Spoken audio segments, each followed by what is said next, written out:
ನಗರಸಭೆ ಪೌರಾಯುಕ್ತೆ ಅಮೃತಾ ಗೌಡ ಅವರಿಗೆ ಅವಾಚ್ಯ ಶಬ್ದಗಳನ್ನು ನಿಂದಿಸಿ ಜೀವ ಬೆದರಿಕೆ ಹಾಕಿದ ಆರೋಪದ ಪ್ರಕರಣದಲ್ಲಿ 2023ರ ವಿಧಾನಸಭಾ ಚುನಾವಣೆಯ ಕಾಂಗ್ರೆಸ್ ಅಭ್ಯರ್ಥಿ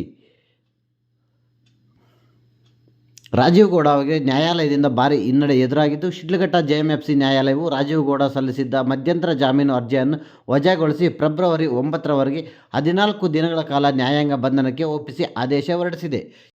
ನ್ಯಾಯಾಂಗ ಬಂಧನದಲ್ಲಿ ಒಳಗಾಗಿರುವಂತಹ ರಾಜೀವ್ ಗೌಡ ಅವರು ಮೊದಲ ಬಾರಿಗೆ ಪ್ರತಿಕ್ರಿಯೆ ನೀಡಿದ್ದು, ಇದಕ್ಕೆಲ್ಲ ನಾಳೆ ಉತ್ತರ ಕೊಡುತ್ತೇನೆ, ನಾಳೆ ಜಾಮೀನು ಆಗುವ ನಿರೀಕ್ಷೆ ಇದೆ ಎಂದು ಭರವಸೆ ನೀಡಿದ ರಾಜೀವ್ ಗೌಡ